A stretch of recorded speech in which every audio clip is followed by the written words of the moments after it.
What's going on, everybody, and welcome to the Our Perspective podcast with me, your boy, AMA, Adrian Adams, a.k.a. Easy Going A from TikTok, and I'm with my big bros. It's Walt, a.k.a. DJ Head Rush. That is at official DJ Head Rush on Instagram. That's J DJ Head Rush casting on TikTok. And, yeah, you can find me where you find me. I heard that. Reedus, Aaron. No AKAs needed. Just Reedus, just Aaron, just moving through it and ready to get to the topic. That's a.k.a. the original AR. Right there. No 15 needed. No 15s.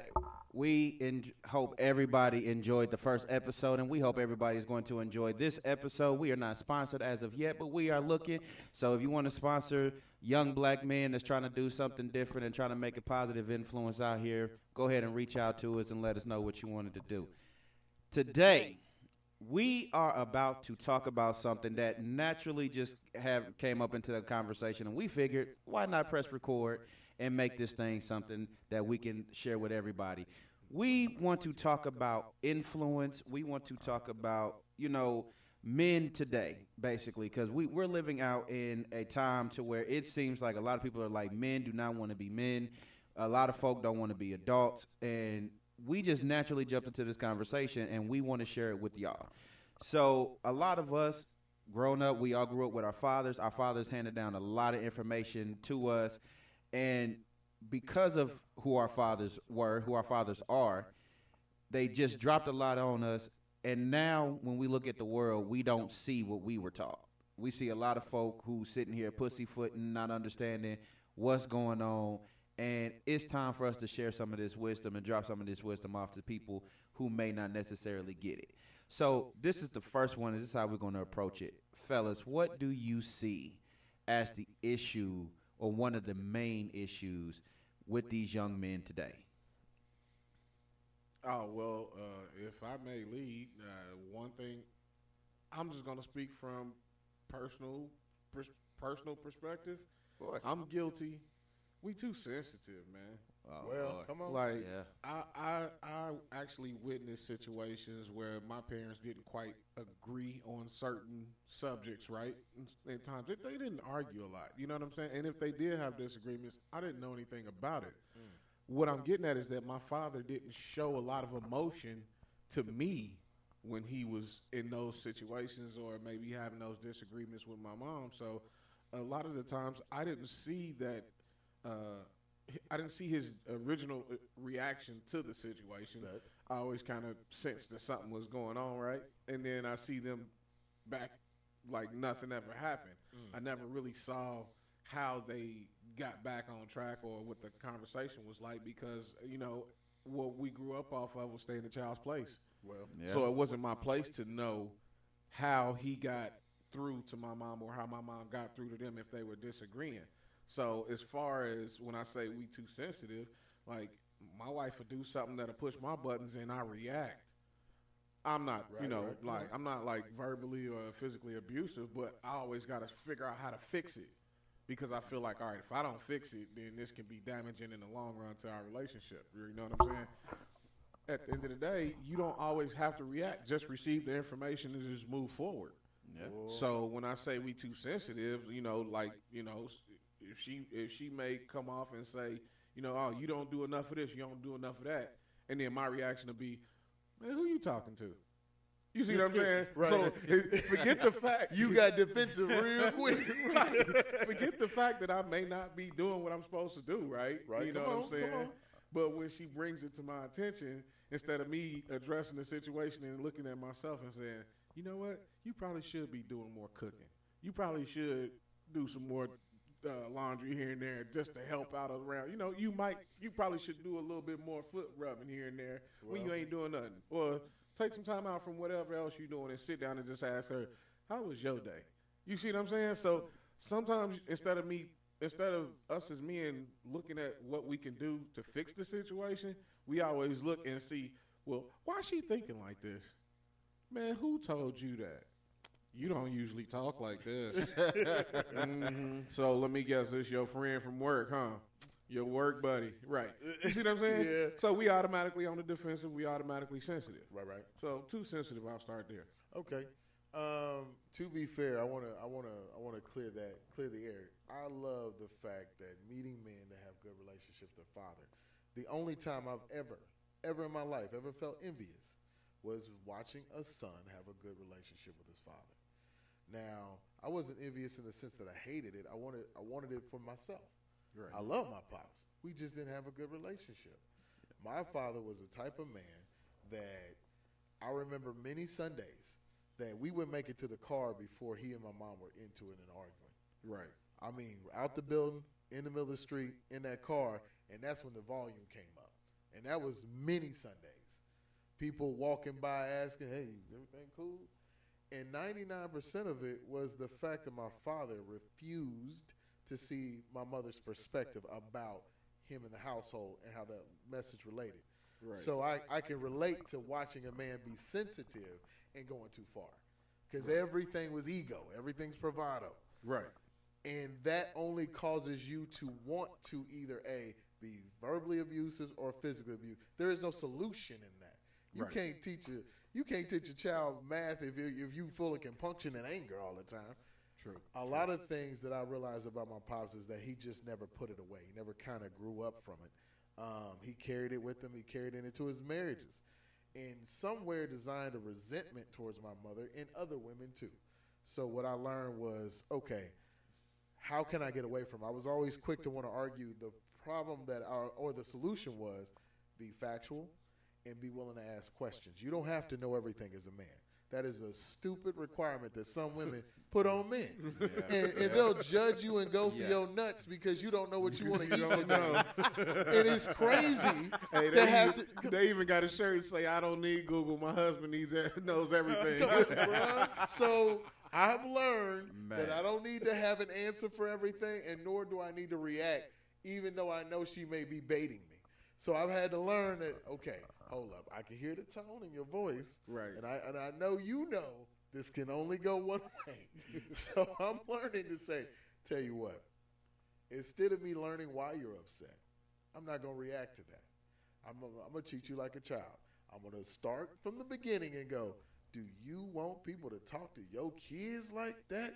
Is that what you want for your kid? As soon as you hit women with them kids, they okay, nigga. Okay, it's like the Achilles tendon. The kids is the Achilles tendon. Come on. That's the truth.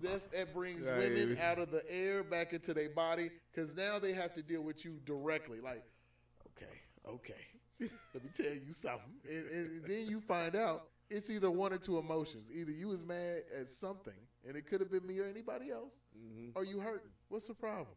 Right. Women do carry pain differently, but I promise you, they always want somebody to go with them. I need somebody to hold this hand with me.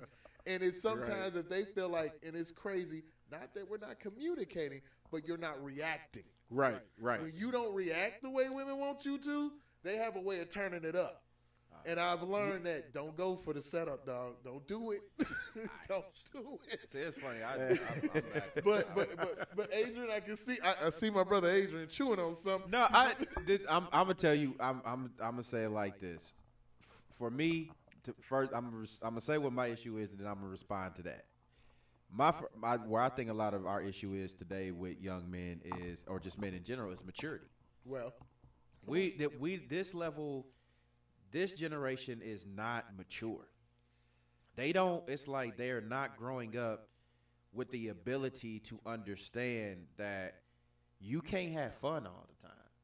Yeah. That like you don't understand that at a certain point there are expectations. Well, like there's an expectation for you. Like when I was growing up, I grew up around older people. Like so y'all got to think, y'all older than me. I was hanging out with people that was always older than me. Everybody around me was older than me because I'm the youngest. Like my brother and I are 6 years apart. Then I hung with my uncle. Then I met Uncle Warren, and then I was always with my dad. So everybody around me was just older. Yeah. So I can relate. It changes your perspective and how you handle problems. Sure. Yeah. So it's like they put expectations on me. Like it was like, okay, You're 13. This is how it is. Okay, when I turned 16, my Uncle Mutt, he sat down. I have a huge DVD collection. That's just what I do. I started with him First too. of all, wait a minute. I want to clear this up. Huge is an understatement. Huge is not the word you would use. That's brother- like calling an in-ground pool a Like, kiddie pool. He literally put Blockbuster out of business. I put it brother. like this. This man is Blockbuster. He's the reason why Blockbuster had to go out. They was like, these Negroes started buying it for themselves. Nope, don't believe the hype. He got But more it movies than goes Netflix. there. In But the go room. ahead. We're sitting in a room that can swallow Netflix right now. Literally. Not that bad. And it's genre-based, by the way. Anybody not got that bad. anybody got Power Rangers on DVD? Let me know. Don't worry, I'll wait. Okay, look, yes, I do have all the Power Rangers, Dragon Ball Z, and different. That's not the point. Okay, look, my point was this. When I was 16, my uncle said, you have a car now. He said, so which one is more important? Making sure that your car work and you can get from point A to point B, or is it making sure that you grow your DVD collection? Like, that was the stuff that they hit me with. They hit me with bars of, you have responsibilities with the things that you want out of this life. So you cannot sit here and keep pussyfooting around doing what you want to do because that's what you want to do. You need to do what you need to do in order to make sure that what you need gets done. So it's maturity to me. I think a lot of these kids today, cats today are not what they used to be. I think the maturity level is gone. And that's where I even go with how I do deal with my wife. Like she's not, my wife is really mellow for the most part. But when it is those moments where it kind of gets elevated and stuff like that, my approach to everything is, okay, I'm gonna take a moment. I'm gonna step back. Before I respond, I always say this. I give myself 3 seconds to respond. Like, give me a 3-second pause. Because in that 3 seconds, I can breathe. I can kind of analyze, okay, how do I want to? Because a lot of folk always want to just jump in ASAP. Okay, we just about to jump in. That's it. Oh, you said something to me, I'm about to hit you back. For me, if I can get 3 seconds. If I can get 3 seconds to be like, okay, let's wait. Because I know I got a smart mouth, dude. I'm not going to lie. I don't think there's a man in this room that doesn't fit Bruh, I got a smart mouth. And I ain't going to sit here and lie. I'm a petty little nigga, too, sometimes. Nigga, I'm Tom. Nigga. I'm that petty, nigga. I am a petty little nigga sometimes. So, because because I'm a wordsmith. Like, I grew up around, I ain't saying my family is lyricists, but them niggas knew how to talk. So, you had to know how to do two things. You had to know how to talk, and you had to know how to argue. You had to know how to do these things. So I'm good at this. I've been debating for a long time.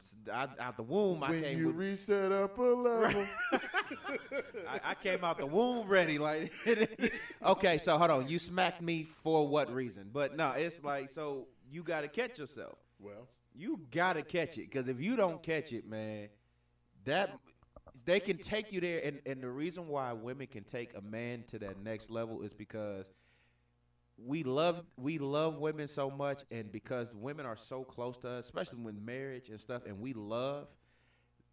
there's not much that can piss a real man off. And understand what I'm saying, real men. I'm not talking about little boys.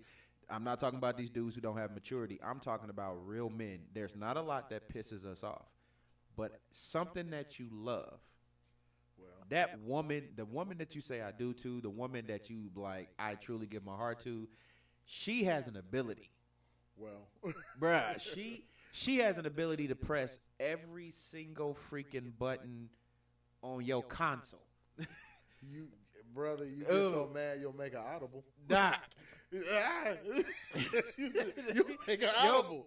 You never thought you Bruh, did that. a woman that you love, like anything that you love, will make you sit here, bruh, and rethink your religion. And like, hey, yo, and like, I know I believe. Like, I know that God is, but how much do I believe in Him right now? You boy, Because pastors say But put it in a jar. Don't put it in a Bruh. jar. Is that coming from a level of immaturity? what? Knowing, like, not being able to withstand the pressure of the woman that you love the most pressing your buttons that easy, and then you can't control you know, you like you said, you starting to overthink, starting to rethink your whole Well, process on life. I don't think it's immaturity, dude. I think it's just human because you got to think, man, that when it's your rib basically. This is the person that can speak like a real woman. When you are a real man and you're married to a good woman, when you're married to a woman that you love, that woman can do things that nobody else can. She can speak to pieces of you. She can stop pieces of you, and she can take you to places that nobody else because it's attached to you. And that's what a rib does.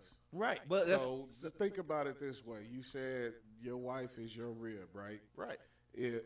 Let's go. Let's here's a perspective here. Okay. As an athlete, all right, you get a broken rib on your right side. You feel that every time you breathe. Exactly. Every time. That's your wife. Yeah, but my wife don't break me though.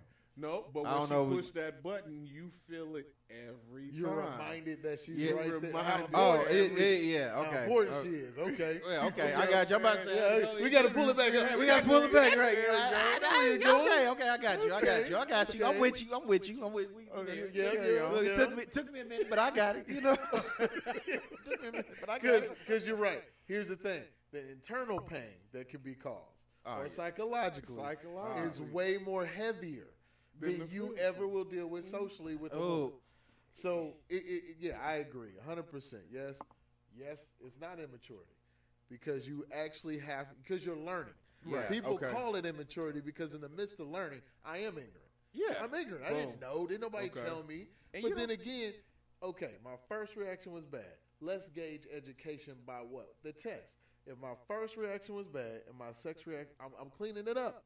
The third reaction, I'm not even yelling no more. I'm just staring because I'm now starting to see if I give you too much, you're just going to cause me pain. Yep. I'm not going to let you cause this type of pain. That's that painful breathing when that rib is broken. So you know what you do? You find better ways to nurse it sometimes. Yeah. That's what you do. Exactly. Or you come on, or you take tiny breaths. Take little tiny breaths. It's a balancing act, man. It is because, but if 9 out of 10 times, what I find, dude, the person that you marry is a lot of times your complete opposite. You agree on core things, but they are the opposite end of the spectrum. Like because my wife and I are not, bruh. When I say she's the better part of me. She is the better part because she care. I don't. Like she is thoughtful. I am not. Like she be like, did you talk to such and such, Nick? I do not care. Yep. Like that's me and my wife. Come on. I know it's me. That's dude. You know because they don't believe me and my wife kind of go back and forth. So this week is her. She don't care. Next week it'll be me. Nah, Doc, I'm the listener. Now, I had to play listener, but as far as I can't switch that. I really do. It takes me to engage. I have to care to engage. I'm contextual when it comes to my I don't care meter has to have context to it. Okay. So my I don't care meter kicks in when you continually put yourself in situations that we've already either helped you or told you not to keep doing. So once you keep putting yourself in that position, my I don't care meter is off the hook. It's like, such needs some help. Call AAA. Call anybody but me. My I don't care starts off at 100. Like, nigga, you got to get me to turn it down because I'm naturally. I can't help it, bro. But I had to change, and that's where I'm leaning into the maturity part. Okay. I used to carry that chip on my shoulder all the time when I didn't have room to not care. For example, at the time when my I don't care was at 1,000, I needed somebody the next day. Ooh, don't talk about that, Walt. So when you're in a position, when you're not in a position to say I don't care, you got to be careful with that. You know what? And somebody had to point that out to me. So you can't say, such and such on the side of the road need help with a flat. Hey, ain't my problem. But guess what? You don't have a car. And if you can call them for a ride tomorrow, they will come get you. Right? So are you going to go help them or not? You know what? See what I'm saying? So when somebody hit me with that, that's when I said, you know what? I should probably be a little bit more genuine. I'm gonna let you. Here's a little bit more forgiving. Here's the thing. I could agree with the fact that if the person keeps laying in the situation, I try not to be judgmental. I try not to pass judgment. That part. Oh, no, don't judge. I just don't care. Yeah, I do. Now, the don't care part, that part, here's the thing. If it's socially, like something, now here's the problem. If it's something I've become an expert at, then I'm not going to put up with it very long. I'll just be like, oh, no, I'm good. I'll distance myself and disconnect. Right. I'm bad about not connecting. That's my don't care. Bruh. I'm bad about not connecting. Bruh. And when I do, I care. Now, when I don't, I don't. That. And it's 100. We got to talk. Yeah. You know, we have to find. Look, as a man, it's just like, okay, does anybody in this room love golf? Actually, He I does. do. You do? Okay, does. check this out. I can watch it. Now, have you ever been in a room with someone who loves curling and all they want to do is tell you their impression and the importance in the world about curling? And then Curling as in lifting weights? No, curling as in that thing in Canada where they slide it on the ice, sweep and sweep all the way but down. I thought that was pretty cool, though. Now, see, you showed interest. I want the thing. I want to know the rules. I want to know the thing that turns you off because that's the thing that you still go, I'm not going to care at the end of the day. I guarantee you it's Rugby. There it is. There is something that turns you off and you go, I don't care how passionate and how much you love it. You ain't going to make me love it. Yeah, I'm not going to like it. Now, I have that socially. I have that with black men. Not as bad, but I'll be like, look, young brother, if you come the right way, we good. If you show respect, I give respect. I'll show respect I do expect it in return. But what I won't do is sit here and try to coddle you. I'm not doing that. And I think that a lot of young brothers take it like, oh, you don't even care. It's not that I don't care. I'm not going to coddle you. You're way past the age of accountability. I need you to get to the maturity point of where you need to be. Man, when my thing is when are we going to stop expecting people that don't really know us to be our fathers? Like, my dad always told me one thing sticks with me today is that, son, don't nobody in this world owe you nothing but a swift kick in your butt. Well, that's it. Ain't nobody going to be here to take care of you but you. If it ain't me or your mama, you are on your own. And even we have a limit. You know what I'm saying? Well, and I didn't take that as, oh, my father don't want to help me. No, I took that as at some point in your life, you have to stand on your own, and you have to do for yourself. You can't keep running to the nest or running to somebody to be your savior. And I think that's what a lot of these young cats got twisted in their mind. You know, you might have been in an unfortunate situation where you didn't actually have a good father figure to come up around. Right. So you resent him, but then when somebody else comes along in your life and tries to give you a little bit of guidance, you already resent them because they trying to be the model of the guy that wasn't there, that you don't already like, that you don't even know, right?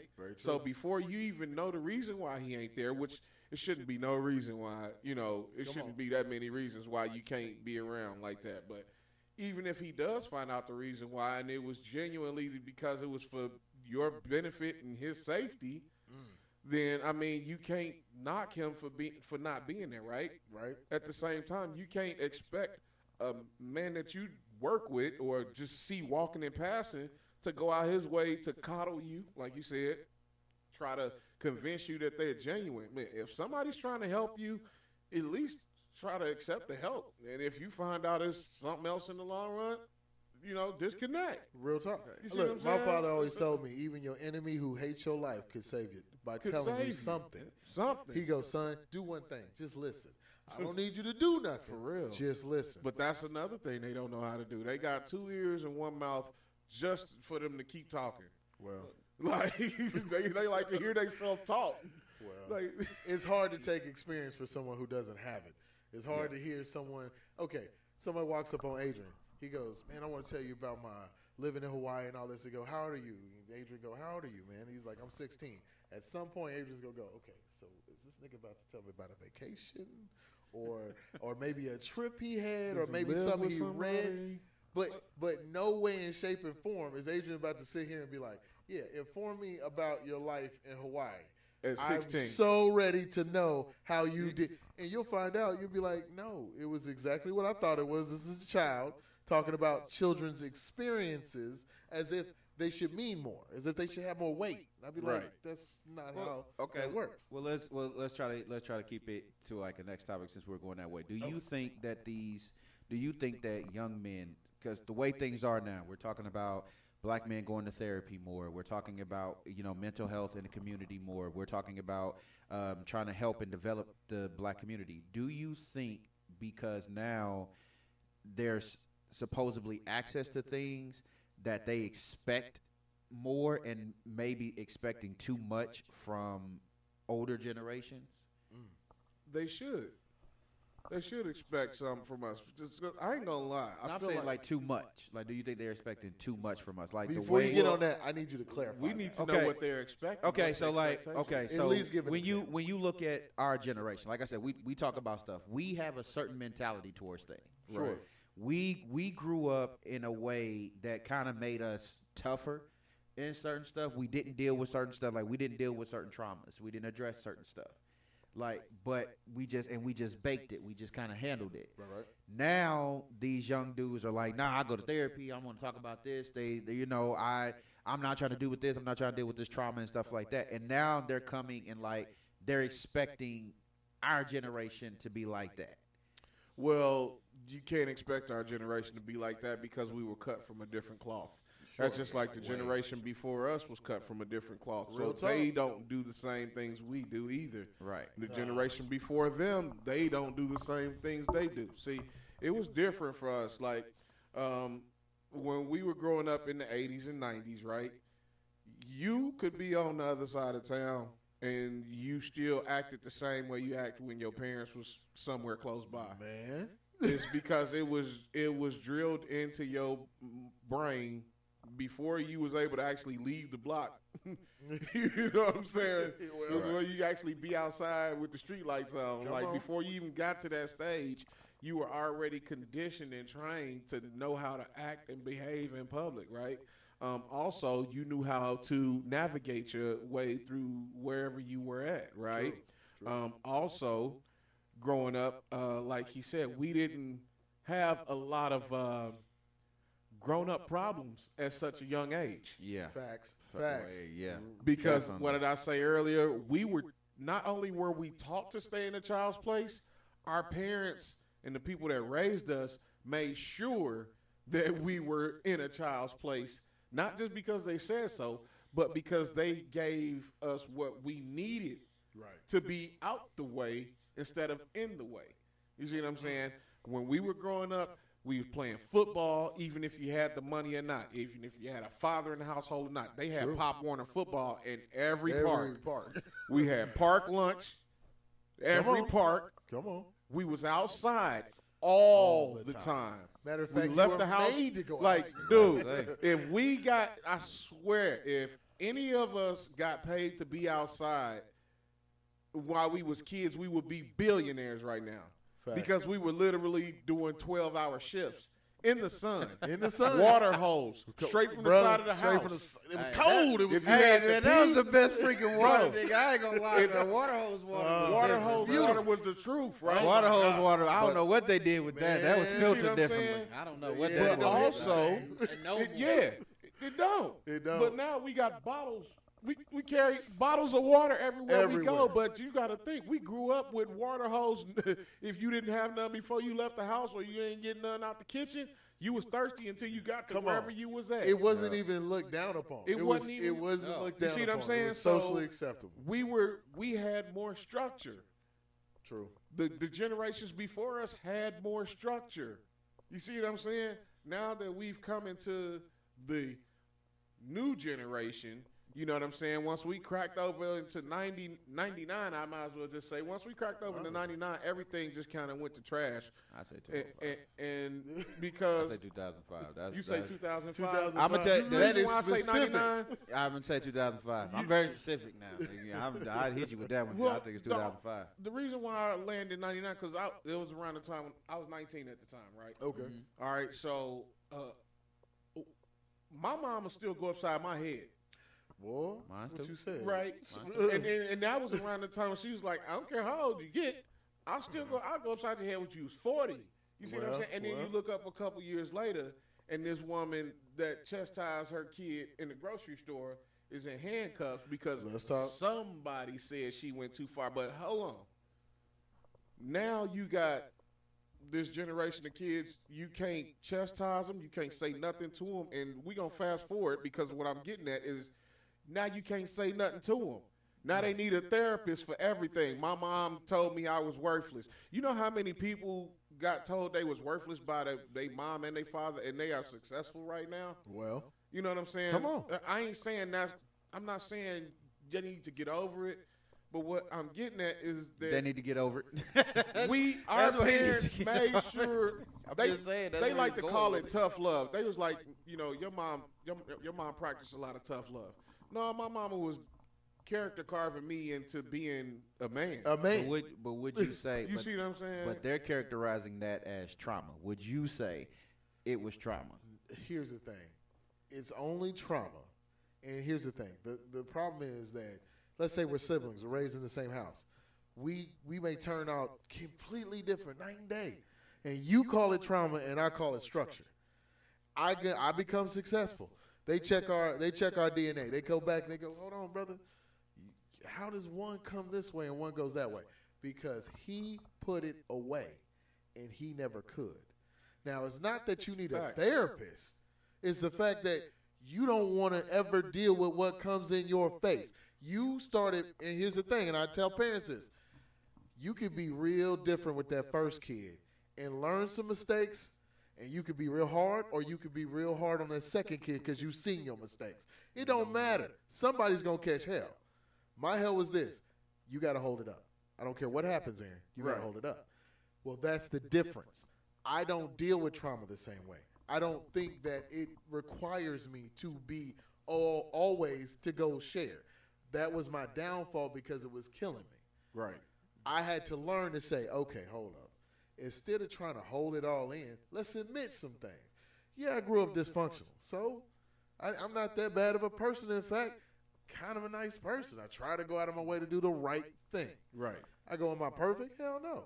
You're going to find there's some cracks there. Yeah, because that's what does. My age may not tell my mileage, but baby, I ain't stopped moving yet. Right, right. So I've learned that trauma shouldn't stop you. It's like fear. Fear can kill you if you let it, but it immobilizes you. True. More than anything. You don't want to move forward and you can't move back. True. Well, what are you holding on to?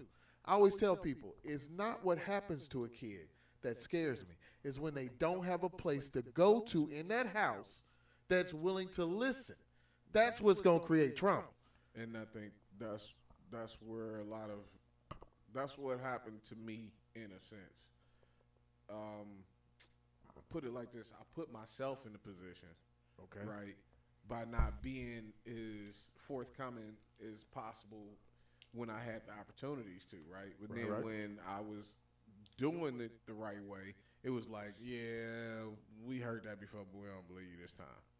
You see what I'm saying? And was it, to be fair, was it like a Colin Wolf type situation? No, it was more like I did something and I'm trying to get out of trouble, so so you're doing everything. Oh yeah, I started deflecting at a young age. Okay, I started deflecting at a very young age, and that's why I feel like I'm such a good deflector at certain situations, right? But my brothers, Ray and Allen, I would assume that they had the same structure and the same upbringing that I had majority of their life as well, right? Right. But I went one way, they went the other. And you said, well, how can two go one way and then one go the opposite way? Well, they know how to get past things. Me, I don't let things go, right? Okay. However, I considered it traumatic until I had kids. And that's when it went from, that wasn't trauma. That was saving you from yourself. Well. And that's another thing. Mothers, if you are in the household by yourself, please stop giving a crap about how your kids feel. They are not your friends. Those are your children. They are supposed to dislike you. If they dislike you, that means you are doing your job. I'm 50-50 on that one. Go I'm ahead. 50-50. Go ahead. This is why. I'm gonna Fathers, say this goes for you too. no. I'm gonna tell you why I say you should care about how your kids feel to a certain extent.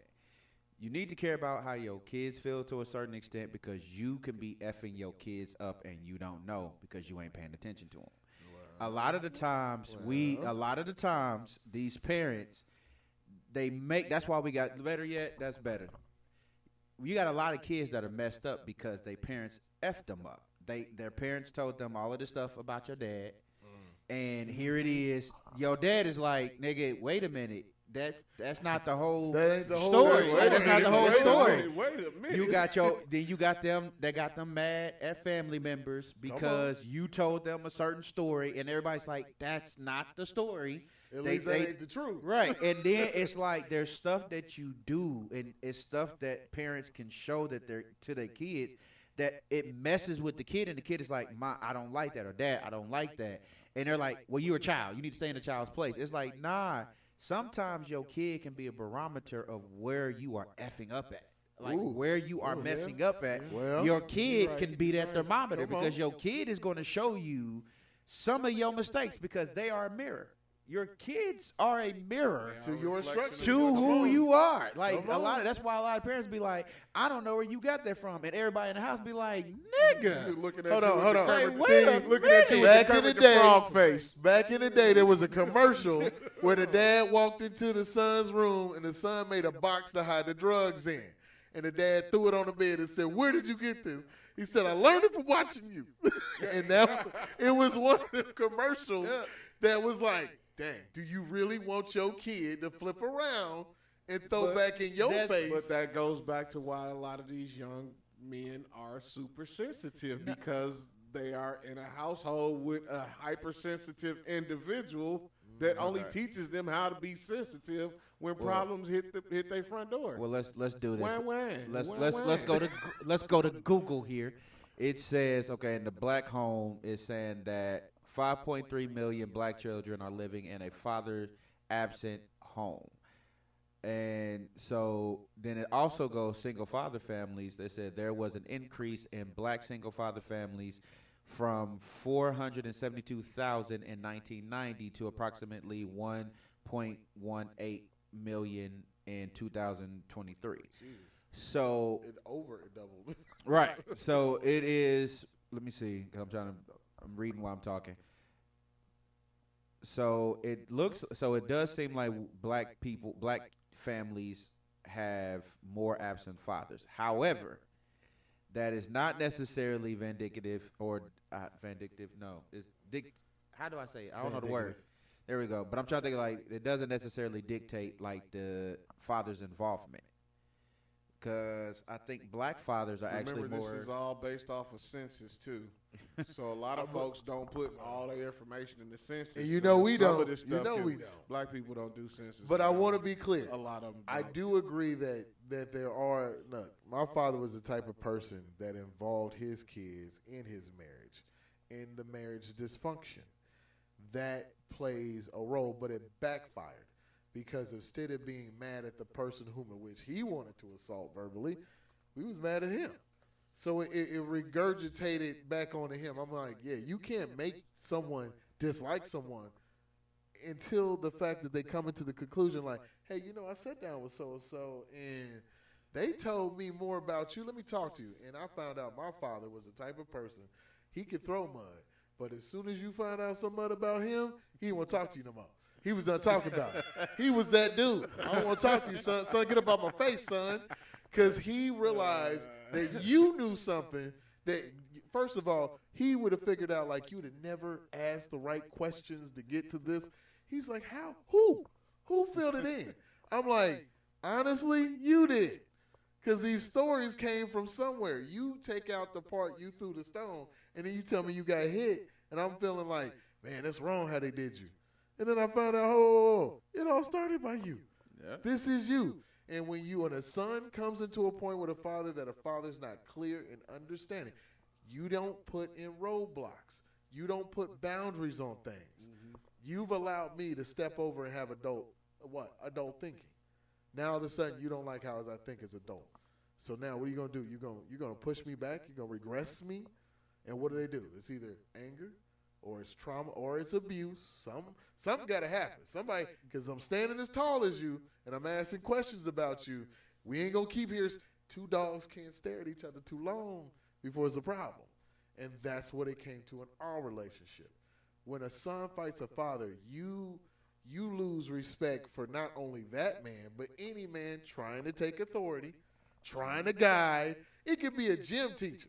Hey, man, if you keep jumping off that, you're going to injure yourself. Man, get up out my face. And that's why they don't listen. That's why they fail to listen or resent to listen to people in our position, because it's like, y'all lived y'all life all this time. Now y'all want to come back and try and tell us how to do our thing, right? I'll agree with that as long as you're, in a sense, a competent adult. You can't be a homeless adult telling me you got it together and showing me your intellect. And I'm like, your moral code is sleeping on the floor, homeboy. Okay, see, and now let's backpedal. Remember what I said earlier about my I don't care meter being at 1,000? Perfect example. You can't have an I don't care attitude when you don't have a pot to piss in or a window to throw it out of. At least it looks weird. It looks weird, right? How can you be arrogant and have little? Like an arrogant broke dummy. Sir. You got him. Sir, they be come on in Batman capes trying to tell you about real life situations. Exactly. Got him. And you be like, hold on. It's not that I'm not trying to hear you. It's just that after about 3 or 4 sentences, I'm thinking, now how much structure do you have to give? You can't even structure your life. But I have to say it all the time. What you put in your ears eventually goes in your brain. And it turns to mush. But you see what I'm saying? You gotta be careful what you intake. Well, everybody wants to be a hero. Well, everybody wants to be the wisest man in the room. So it's whether I got a pot to piss in or I don't, or whether I'm pissing on the street or whether I'm pissing in the house. They feel like I should still have something to say because you can't knock my experience. That goes back to like the 16-year-old, like the example of the 16-year-old. Everybody feels like they have an experience that's valuable. And to an extent, it's true. To an extent, it is true. But valuable to who is the question. Or validity. Right. I'll give you value, but validity. Yeah, well, it's if it don't pertain to me. Uh-oh. I don't like. There's certain stuff like, okay, again, go back to like the rugby thing. You don't care about rugby. I don't care about a lot of the stuff that's dealing with it, because to me, in order, like I said, for me, in order to care, to go back, I got to be connected to you. Like I got to be, facts. I have to be connected to you. Like we got to build that connection, number one, because everybody, you can't care about everything. Because if you care about everything and you connect to everything is going to get dumped in your lap. The people are going to look for you to do it. I've seen it too many times. Oh, you care? Oh, you're going to listen? Well, I'm going to pour this on you. Nah, my nigga. Yeah, bro. That's not about to happen. Bro. That ain't about to happen. They'll run to you across they'll swim the Mississippi just to hand you. They will give you their problem so you can figure it out, and they can go sit down and wait for you to get them the answer. Just for them not to listen to it on top of all of that. But that's a whole nother thing. You can't feed all that on a T-shirt. I just want you to know. I'm just saying they won't even. But it's right. I want your information on my problem, but I don't. But even when you give it to me, I don't want to take it because I've already made up my mind what I'm gonna do anyway. So it's that. So we first got to get connected. I didn't got to hear the whole story. I don't want the parts and the pieces. Yeah, don't give me the parts and the pieces that made you look good. Yes, don't make you look good. Yeah. I want to hear it all. I want to hear everything now because I'm a question asker. I like I said, I grew up in a family where you had to know how to talk, you had to know how to debate, and you had to learn. I've seen certain situations where not enough questions got asked before actions got taken. So it's like, okay, I need to know everything. I need to know blood types. I need to know a rank, name, serial number. I need to know where everything. I need to know social. Cup facing? Right. I need to know what time, what temperature, what date. I need to know everything because if you gonna get me up, if I'm gonna stand up, because I'm a big nigga. If my knees is gonna hurt when I stand up, bruh, because I'm going into action then. Well. And if I go in the wrong direction because of you, when we get done, I ain't saying we ain't gonna get done. Come on. What's gonna get done is gonna get done. However, it ain't the end of it. Oh, it ain't the end of it. Because as soon as we get home, It's me and you now. Yeah, Like might as well bypass the couch and go to the backyard. Right. We Bruh, now it's got to be me and you, because the one thing, like my father said this, even when I used to date, when I was dating, everybody would say the same thing. Whatever you do, don't have me out here looking like a fool.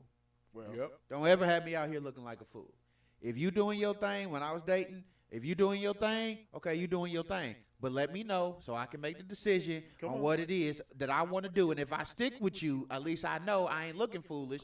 I've already done it. My father was like, hey, look, I'm always going to roll for you. I'm always going to ride for you. My brother's like that. We're a family like that. We'll ride in a minute. Y'all, everybody in this room will ride for each other in 2 seconds. All it is, hey, bro, okay, nigga, let me go grab. That we will ride in a moment. But everybody lives by the same code. If you make me look stupid, oh yeah. when we get out here, I'm gonna eject this mag, and I'm Hey, gonna look you right in the eye, and I'm gonna ask a real straight. Did you do this? yeah, this is, hey, Did yo, you started or are we finished? right, and the sad part is, like, wherever we are, like, nah, bro, you ain't even got to worry about it, nigga. We about to whoop him for you. Like, yeah. You got to deal with a whole different problem, because that's what it is. It's like, that's why I say it is tough for me to care if you don't care. Well, If you don't care, I don't care. You will not invest. I will not invest that type of energy. I ain't got enough of it. So if they don't care, then how can we expect them to actually care about us from the beginning? Then see, here we go. So they don't care about nothing. That's first and foremost. I've seen that a lot. You take me, John, I don't care, man. Me and bro, and da. They always don't care until everything happens. Yeah. Now it's too late to care. well, You see what I'm saying? please go to court for me. But they have this expectation that we're not doing enough. Interesting. Okay, so of course we're not doing enough now Yeah, because you we're are. old.